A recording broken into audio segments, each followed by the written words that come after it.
In the heart of a lush, green valley, nestled between two rolling hills, lay a tiny village called Willowbrook. The village had no grand landmarks, just a scattering of stone cottages, a small chapel, and a single winding dirt road. It was here that Edith, an old woman of 84, had spent her entire life. Edith's home was a simple cottage, with a roof of moss-covered tiles and a garden that had once bloomed with every color of the rainbow. These days, however, the garden was overgrown, and Edith rarely ventured out. She spent most of her time in her rocking chair by the window, staring out at the hills and feeling forgotten by the world. "I've wasted my life," Edith would whisper to herself. Her husband had passed decades ago, and her children had moved to the city, chasing opportunities far from Willowbrook. She felt like a relic of the past, with nothing left to offer. One brisk autumn morning, there was a knock on her door.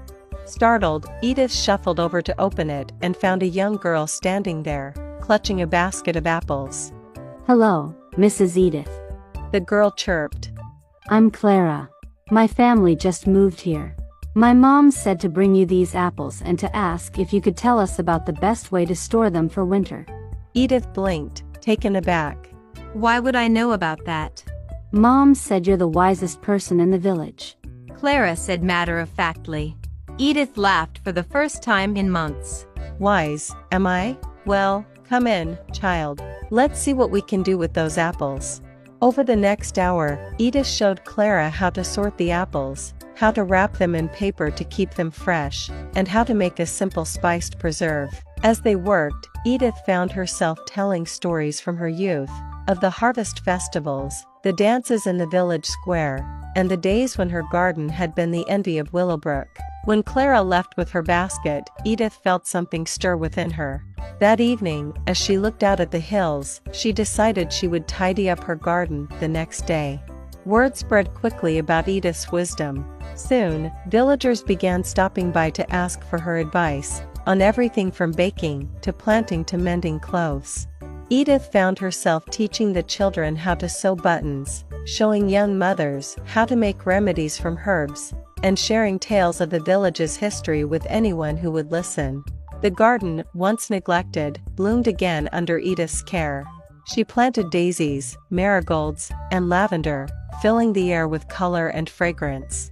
Villagers often came by to sit with her in the garden, drawn not only by the flowers, but also by Edith's warmth and stories. One day, Clara's mother stopped by with a small loaf of bread.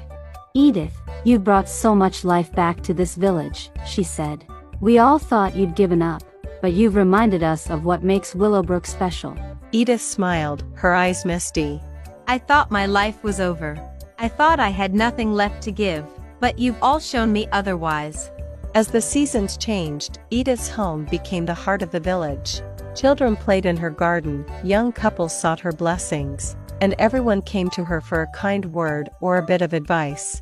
One evening, as the sun set over the hills, painting the sky in hues of gold and crimson, Edith sat in her rocking chair, watching the village buzz with life. She no longer felt forgotten or useless. "I've lived a good life," she whispered to herself, a peaceful smile on her face. "And I'm still living it." And in the small village of Willowbrook, Edith became a legend, not because of wealth or fame, but because she had found joy in her simple life and shared it with those around her.